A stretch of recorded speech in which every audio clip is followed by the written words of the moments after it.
अस्सलामुअलैकुम। दुरूद शरीफ पढ़ लें, स्टार्ट करते हैं।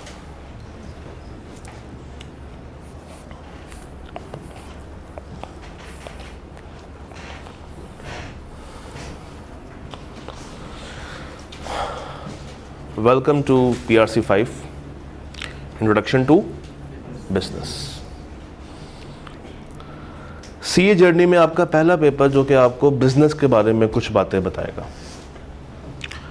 और इसके बाद कुछ मिलती जुलती बातें आप कैफ में पढ़ेंगे एक पेपर में, एंड देन C5 के अंदर आपको ये बातें एक दफ़ा फिर से एडवांस्ड फॉर्म में बताई जाती हैं। PRC को हम लोगों ने कल एक ओवरव्यू दिया था, उसके बारे में अगर आपका कोई सवाल है, कोई कन्फ्यूजन है, कुछ भी अगर आप पूछना चाहते हैं तो पहले मुझे बताइए। Anything regarding yesterday's lecture if you have, CA क्या होता है, क्या फील्ड्स हैं, इनकम कितनी है, जॉब रिक्वायरमेंट्स क्या क्या हैं, कुछ भी अगर आप पूछना चाहते हैं रिगार्डिंग यस्टरडेज लेक्चर तो हम उसको डिस्कस कर सकते हैं, क्योंकि आज हम लोगों ने 3 चीज़ें डिस्कस करनी है। एक तो कल के अगर कोई सवाल जवाब आपके हैं, देन नेक्स्ट टारगेट हमारा है एक शॉर्ट ओरिएंटेशन, एंड देन हम लोगों ने आज अपना कोर्स भी फाइनली स्टार्ट कर देना है। जी, any question from yesterday's lecture? कोई सवाल नहीं? पक्की बात है? For sure? ठीक है। अगर आपका कोई सवाल नहीं है तो फिर मैं सवाल कर सकता हूँ। देख लें, ओपन प्लेग्राउंड दे रहे हैं मुझे, मैं करूँ? फिर मैं कर लेता हूँ। आप कल नहीं आए थे? आप कल नहीं आए थे? आप कल आए थे? आप कल आए थे। PRC के कितने पेपर्स होते हैं? 5 पेपर्स के नाम कौन से हैं? कोई से एक नाम बता दो, चलो, जो सामने किताब पे लिखा हुआ है। बिजनेस। क्या बात है, एक आप बता दें। BWCS, अकाउंटिंग, QM और IT है। तो PRC के हमारे पास कितने पेपर्स हो गए? 5। यहाँ से भी पूछ लेते हैं, हमारे पास 4 हज़रात मौजूद हैं।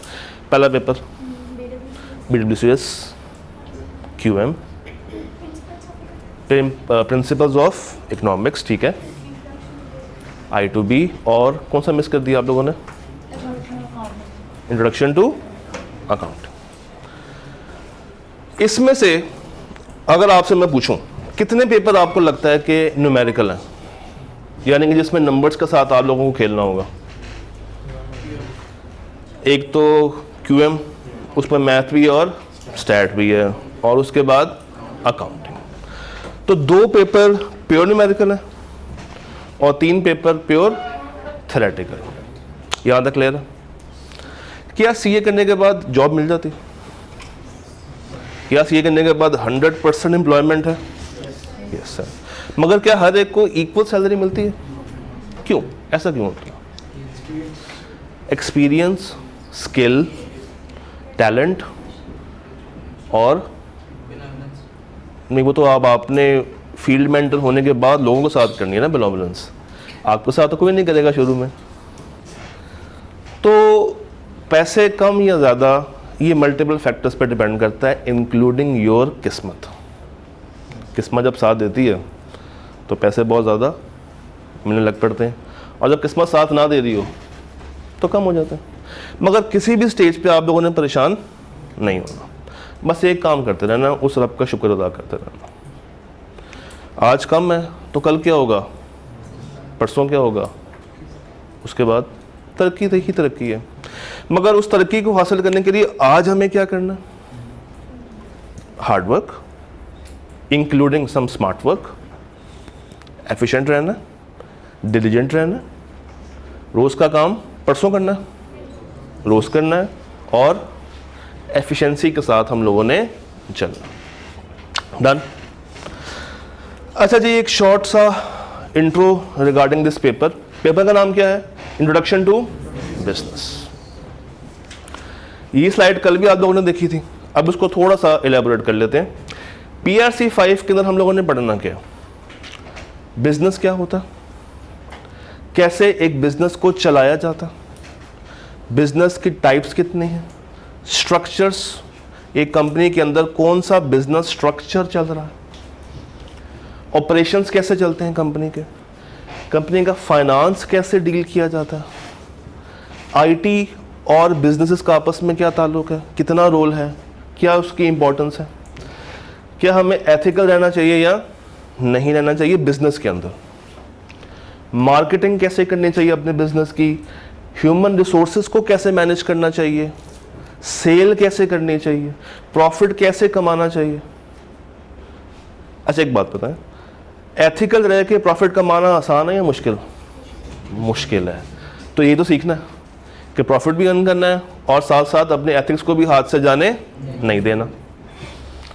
And some industries of Pakistan, इसके ऊपर ICAP ने एक चैप्टर ऐड किया हुआ है, तो भी हम लोग कवर करेंगे। तो ओवरऑल I2B का एक माहौल अगर मैं बनाऊं तो इसके 10 चैप्टर्स हैं। How many chapters? 10 chapters. Economics के हैं 13, इसके हैं 10। और आप कह सकते हैं कि इकोनॉमिक्स बुक का हाफ है I2B। इट्स ईजी, बशर्ते कि आप कोई भी क्लास मिस ना करें, क्योंकि जहां भी मिस करेंगे वहां पे आप डी ट्रैक होना शुरू हो जाएंगे। गाड़ी जा रही हो एक पटरी से, अगर पटरी से गाड़ी उतर जाए तो क्या होता है? क्या होता है? एक्सीडेंट होने का खदशा होता है या हो जाता है। तो आपने पटरी से उतरना नहीं। सर जी 10 चैप्टर्स हैं और ICAP क्या करता है, आप किसी भी पेपर में जाएं तो ICAP ग्रिड्स बनाता है सिलेबस का। क्या बनाता है? ग्रिड्स। ग्रिड्स क्या होती हैं? बेसिकली पूरे कोर्स को कुछ मेन एरियाज में डिवाइड कर देता है। I2B के अंदर हमारे पास 4 मेन एरियाज हैं। पहला क्या है? Business organisation, second business operations, business and business ethics. और मजे की बात, हर चैप्टर को उसकी अपनी ग्रिड कवर करती है। जिस तरह एथिक्स की बात करते हैं, चैप्टर 6 सिर्फ किसको डील करेगा? और ICAP ने ये कहा है कि बिजनेस एथिक्स यानी कि चैप्टर 6 में से मैंने 5 से 10 नंबर टेस्ट करने हैं। 5 से 10 नंबर टेस्ट करने। इसी तरह अगर मैं फाइनेंस की बात करूं तो इसका चैप्टर कौन सा है? सिर्फ 4। और ICAP ने कहा 15 से 25। ग्रेड 1 कौन सी है? Business organisation. चैप्टर्स कितने हैं उसमें? 3, फर्स्ट, सेकंड एंड 10th। और इसकी वेटेज क्या है? 25 से 35। इसी तरह बिजनेस ऑपरेशंस में हमारे पास rest of the chapters cover हो जाते हैं। और वो कितने हैं? 1, 2, 3, 4 और 5, यानी कि 3, 5, 7, 8 और 9। और इसकी वेटेज क्या है? 35 से 50। चलें, PRC के अंदर कई पेपर रिटर्न फॉर्म में होगा? नहीं। क्या ये पेपर ओरल फॉर्म में होगा? नहीं। MCQs की फॉर्म में होगा। और कितने नंबर का पेपर होता है? और हर MCQ के मार्क्स कितने होते हैं? 2। तो कितने MCQs आएंगे? अब आपने मुझे ये बताना है कि जो चैप्टर 6 है जिसकी वेटेज 5 से 10 है, ICAP मिनिमम कितने MCQs टेस्ट कर सकता है और मैक्सिमम कितने कर सकता है? मिनिमम 2। बड़ा अच्छा मैथ है आपका। मिनिमम 3 और मैक्सिमम 5। अब मिनिमम 3 कैसे आया? क्या 5 2 पे डिवाइड होता है पूरा पूरा? नहीं। तो बिल्कुल नेक्स्ट नंबर कौन सा है? 6। तो या तो 3 MCQ पूछेगा मिनिमम, और मैक्सिमम कहां तक जा सकता है? 5 तक। तो जब आप भी चैप्टर तैयार कर रहे हो तो आपको जहन में क्या होना चाहिए कि ICAP ने यहां से MCQs पहली बात तो लाजमी पूछने हैं, क्योंकि 100 मार्क्स पूरे करने के लिए उसको ये चैप्टर टेस्ट करना ही पड़ेगा। इसी तरह फाइनेंस की बात कर लेते हैं। सिंगल चैप्टर है, 15 से, मुझे बताएं मिनिमम कितना, मैक्सिमम कितना? 8 मिनिमम और मैक्सिमम 13। वो तो 26 हो जाएंगे। 12। क्योंकि 25 से पीछे क्या आता है और 24 मेरा 2 में पूरा पूरा डिवाइड होता है। तो गेम बहुत क्लियर है। आधे एमसीक्यूज इन 5 चैप्टर्स में से होंगे और बाकी इन 5 में से होंगे, जिसमें से 4 और 6 कंपल्सरी, यानी कि पेपर इन 2 चैप्टर्स को टेस्ट किए बिना आई कैप बना नहीं सकता। यहां तक क्लियर हो गया? अच्छा, अब क्या हमें चैप्टर 1 से लेके चैप्टर 10 की सीक्वेंस में पढ़ना है? नहीं, हमने इसकी सीक्वेंस में पढ़ना नहीं। उसकी रीजन है, चैप्टर 1 में कुछ ऐसे कॉन्सेप्ट्स हैं जो कि थोड़े से एडवांस लेवल के हैं और बच्चों को अक्सर तंग करते हैं। तो आपकी ईज के लिए, आपके इंटरेस्ट के लिए हम अक्सर ये करते हैं कि चैप्टर्स को शफल कर देते हैं। हम शुरू करेंगे चैप्टर 2 से, फिर जंप करेंगे चैप्टर 3 पे, फिर करेंगे एथिक्स, फिर आएंगे वापस चैप्टर 1 पे, एंड देन बिजनेस ऑपरेशंस के अंदर एंटर हो जाएंगे और कवरेज करते जाएंगे। कल मैंने आपके साथ एक पीडीएफ शेयर किया था, किसी ने खोलने की तौफीक की, उसमें क्या नज़र आया? मैंने आपको एक पूरा प्लान दिया कि हमने किस दिन क्या कवर करना है और कितना कवर करना है। यहाँ पे भी हम शो कर सकते हैं अगर, यस सर जी, आज की डेट क्या है? 24 सितंबर। आज का दिन क्या है? आज का टारगेट क्या है? ओरिएंटेशन प्लस चैप्टर 2 हम लोगों ने क्या कर देना है? स्टार्ट कर देना। ये कॉलम आ रहा है जो कि आपको असेसमेंट्स के बारे में गाइड करेगा कि किस दिन कौन से वीक में आपको क्या दी जाएगी असेसमेंट। नेक्स्ट कॉलम में क्या है?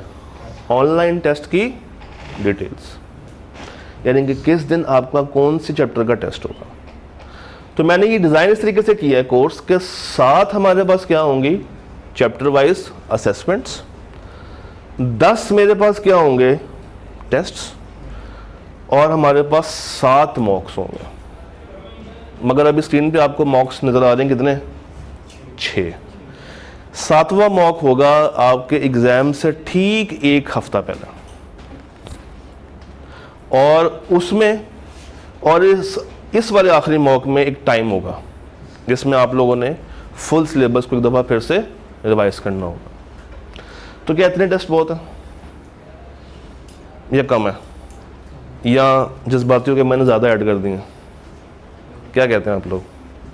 कम है, ज़्यादा है, या मैं जज्बात में बह गया था? बताएं बताएं बताएं, मुनासिब है? चलें, ये तो है ही है। अगर आप चाहें तो इसमें हम मज़ीद भी चीज़ें ऐड कर सकते हैं इफ़ यू वांट।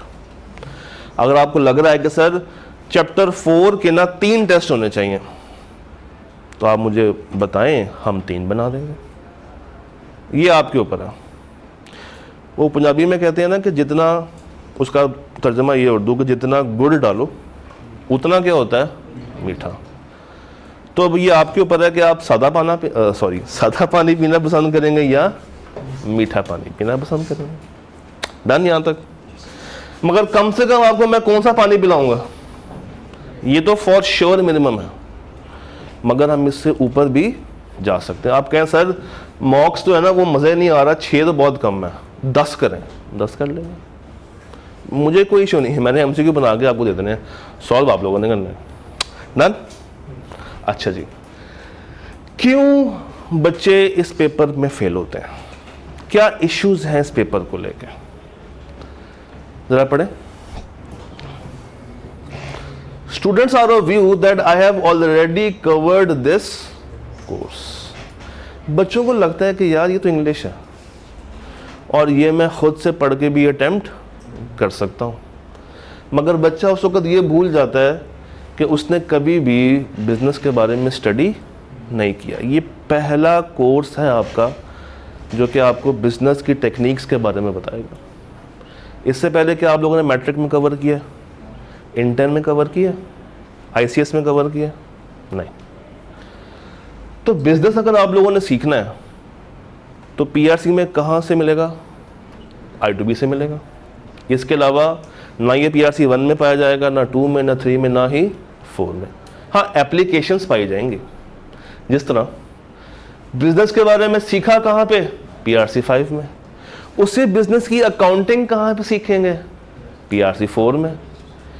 उसका इकोनॉमिक पॉइंट ऑफ व्यू कहाँ पे सीखेंगे? PRC 3 में। उसमें रिपोर्ट राइटिंग कहाँ पे सीख रहे होंगे? PRC 1 में। और उसके अंदर डिसीजन मेकिंग के लिए मैथ और स्टैट कहाँ पे सीखेंगे? PRC 2।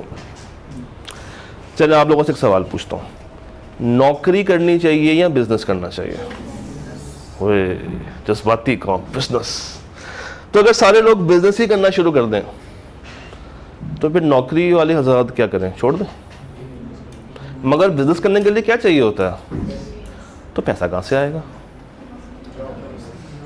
पैसा हवा से तो आने वाला नहीं है। तो मुर्गी पहले आई अंडा, तो अंडा कहाँ से आया? मुर्गी कहाँ से आई? तो बिजनेस को करने के लिए भी क्या चाहिए होगा आपको? पैसा। और पैसा कहाँ से आएगा? बिजनेस से नहीं, नौकरी से। तो पहले नौकरी और उसके बाद बिजनेस। अच्छा, reading a theory paper, unfortunately and very unfortunately, आज से पहले जब आप लोगों ने इंग्लिश पढ़ी, केमिस्ट्री पढ़ी, फिजिक्स पढ़ी, बायो पढ़ी, आप लोग क्या कभी थ्योरी के पेपर पढ़ते हुए सोए हैं? कभी नींद आई हो? क्यों आती है नींद? थ्योरी का पेपर पढ़ते हुए नींद क्यों आती है? आपको लगता है कि क्या होता है? बोरिंग होता है। मगर क्या ये वाकई में बोरिंग होता है? नहीं, बोरिंग नहीं होता। आपका इंटरेस्ट डेवलप नहीं हो रहा होता। मगर यही इंटरेस्ट डेवलप होता है जब आप न्यूमेरिकल पेपर कर रहे हैं। वो क्यों होता है? भाई मैथ करते हुए नींद नहीं आती, क्यों? मैथ को रटा लगा रहे होते हैं। मैथ को हम समझ में कर रहे होते हैं, मगर थ्योरी वाले पेपर्स को अक्सर हम रट्टे की फॉर्म में तैयार करते हैं, जिससे दिमाग ये कहता है कि भाई बस मेरी बस हो गई है, मेरी कैपेसिटी पूरी हो गई है, अब मुझे सोना है। अच्छा है, जब आप सोने के लिए लेटते हैं तो आपके हाथ में क्या होता है? और क्या आपको नींद आती है फिर? तो ये क्या जादू है? क्या किताब एक ऐसी डिवाइस है जिसको खोल कर नींद आती है? किताब एक ऐसी डिवाइस है जिसको खोल के आप इल्म हासिल करते हैं, सोते नहीं हैं। जो सो गया वो खो गया। इशू ये है कि जब आप लोग न्यूमेरिकल पेपर करते हैं, और ये हर थ्योरी पेपर का इशू है, चाहे वो I2B हो, चाहे कैफ के पेपर्स हों, सबसे बड़ा कंसर्न ये आता है थ्योरी के पेपर्स में कि आप लोगों का हाथ नहीं चल रहा होता, आपकी सिर्फ आंखें काम कर रही होती हैं। मगर न्यूमेरिकल पेपर में एक हाथ में क्या होगा? कैलकुलेटर, एक हाथ में क्या होगा? पेन, और सवाल सॉल्व हो रहा होगा। वो इंसान को लगता है कि वो कोई ना कोई काम कर रहा है, कोई ना कोई एफर्ट पुट अप कर रहा है। मगर थ्योरी के पेपर में क्या होता है? 4 लाइनें पढ़ी हैं, ऐसा ही हो रहा होता, ऐसा ही हो रहा होता। और ये सिर्फ आपके साथ नहीं होता, ये हर एक के साथ होता है। इसको ओवरकम कैसे करना? इसको ओवरकम कैसे करना? कैसे करना चाहिए इसको ओवरकम? कैसे करें? इंटरेस्ट डेवलप करके। और इंटरेस्ट डेवलप कैसे होगा? जब आपको पता है कि आपने ये पेपर सिर्फ पेपर पास करने की नीयत से नहीं पढ़ना, इसको अपनी प्रैक्टिकल लाइफ में इंप्लीमेंट करना, तब आपका इंटरेस्ट डेवलप होगा। अदरवाइज इंटरेस्ट डेवलप कभी भी नहीं होने वाला। Then linking of concept. I2B के अंदर जाएं, चाहे I2A में जाएं, चाहे इको में जाएं, कहीं भी कोई भी पेपर पढ़ रहे हो, हर चैप्टर दूसरे के साथ लिंक होता है। कहीं ना कहीं चीजें जुड़ रही होती हैं, एक लूप पूरा बन रहा होता है, पूरी एक वेन डायग्राम सी बन रही होती है। और अगर मैं बीच में छुट्टी कर दूं, स्किप कर दूं, बंक कर लूं, तो क्या कभी भी मैं सही से लिंकिंग डेवलप कर पाऊंगा? Unfortunately not. Time management with other PRC papers. अभी 3 पेपर्स आप लोगों ने देने हैं, BWCS, I2B और QM मोस्टली। तो सबसे ज़्यादा टाइम आपको क्या लगता है कि इन 3 पेपर्स में से कौन सा पेपर ले जाएगा आपका? QM। आज से ही पता है क्या लेके जाएगा? QM। क्यों? इस बेचारे का क्या कसूर? इसलिए कि ये 5 नंबर पे आता और वो सेकंड पे आता, वो सेकंड पोजीशन में, ये 5, क्या ये कसूर है इसका? नहीं। आपने क्या करना है? टाइम मैनेज करना। मैं ये नहीं कह रहा कि इसको बहुत टाइम दें, मगर इसको इसका ड्यू टाइम दें। What is due time? Reasonable time पे। जितना ये पेपर डिजर्व करता है उतना टाइम हमें इस पेपर को देना चाहिए। भाई रोज़ का अगर हम लोग 4 सफ़े भी पढ़ रहे हैं ना, तो क्या घर जाके वो 4 सफ़े रिवाइज करते हुए घंटा लग जाएगा? 45 मिनट लग जाएंगे? उतना टाइम तो दे सकते हैं, देंगे, पक्की बात। दिल तो नहीं रख रहे? श्योर? या आज से नियत कर ली है कि आखिरी टाइम में पढ़ेंगे, आखिरी 2 हफ्ते में पढ़ाई स्टार्ट करेंगे? वो काम तो नहीं करना, वो नहीं करना। Then solving. भाई मुझे एक बात बताएं, पेपर देने के लिए क्या मैं साथ जाऊंगा? कौन जाएगा? आप ही जाएंगे। फर्ज करें आपको एक असाइनमेंट दी है और उसमें 10 MCQs हैं। आप घर गए, आपका दिल नहीं कर रहा MCQ सॉल्व करने को, मगर आपने ये शो करना है कि जनाब मैंने पढ़ा। तो आजकल के दौर में सबसे आसान तरीका क्या है? वो पकड़ी असाइनमेंट, मोबाइल पकड़ा, तस्वीर खींची, ग्रुप में भेज दिया, सर इसका 1 2 3 4 5 6 7 8 9 10 का आंसर बता दें। एंड टीचर भी लाइक तो जो सब कुछ मैं ही करना, फिर ਤੁਹਾਨੂੰ देने का फायदा। हम लोग बहुत जल्दी हार मान जाते हैं। हम लोग क्या करते हैं? बहुत जल्दी हार मान जाते हैं। क्यों? हमारे में पेशेंस लेवल बहुत कम होता जा रहा। मैं ये चाहूँगा कि MCQ कितना भी मुश्किल क्यों ना हो, उस पर टाइम लगाएं, उस पर बाकायदा रिसर्च करने बैठ जाएं, सर्च करें कि यार इसका आंसर ये है तो क्यों है, ऐसा क्यों है। बड़ा आसान है कि आप फॉरवर्ड कर दें कि सर इसका आंसर बता दें, मैं बताऊंगा। आप रात के 4 बजे भी कहेंगे, आपको जवाब मिल जाएगा। मगर इसका ये मतलब नहीं है कि आप अपनी हिम्मत छोड़ दें कि जनाब एक बंदा तैयार बैठा हुआ है, उसको फॉरवर्ड करते जाएं, बस उसके बाद रटा लगा लेंगे। रटे रटाए MCQs आपके सिलेबस में नहीं आने। आज से पहले जो आप स्टडी करके आए हैं, मैट्रिक की, इंटर की, वहाँ पे हर चैप्टर के एंड पे कुछ क्वेश्चंस हुआ करते थे, कुछ न्यूमेरिकल्स हुआ करते थे। याद है फिजिक्स के एंड पे न्यूमेरिकल्स होते थे? और क्या बोर्ड एग्जाम्स में डिफरेंट न्यूमेरिकल्स आते थे? क्या सेम आते थे? तो आप तो उन्हीं न्यूमेरिकल्स को भी रटा लगा लेते थे। मगर यहाँ पे ऐसा नहीं। आपके पास क्या होना चाहिए? कॉन्सेप्ट। और उस कॉन्सेप्ट से मिलता जुलता MCQ आपको एग्जाम में नज़र आ रहा होगा, और हर एग्जाम में डिफरेंट नज़र आ रहा होगा। तो आपने कभी भी पुरानी चीज़ों पे एज सच 100% रिलाय नहीं करना।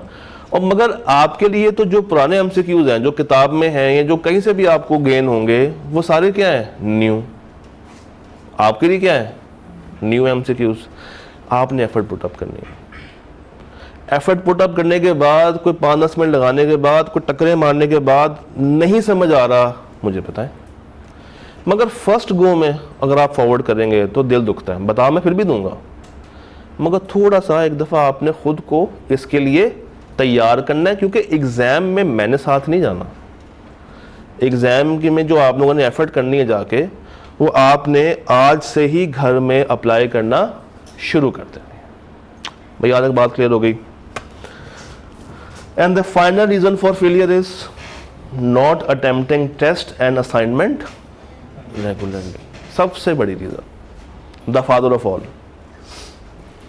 भाई जब आपसे कहा है कि इस दिन आपका टेस्ट है, जैसे आपसे कहा है कि इस दिन आपसे क्या ली जाएगी, असाइनमेंट, इस दिन क्या लिया जाएगा आपसे, टेस्ट। अगर आप वो टेस्ट ही मिस कर दें, इसका मतलब है कि आपने वो चैप्टर तैयार नहीं किया। इसका मतलब ये है कि आप की टाइमलाइन में वो चैप्टर दोबारा से एंटर होगा, ख़त्म नहीं हुआ। या इसका मतलब ये नहीं कि आपको आ गया है, इसका मतलब क्या है कि दोबारा से आपको वो चैप्टर प्रिपेयर करना पड़ेगा। तो सारी असाइनमेंट, सारे टेस्ट और सारे मॉक आपने देने और इसका रिकॉर्ड मेंटेन होगा। और even centre of the syllabus में जाके आप कह सकते हैं कि अराउंड दिस वीक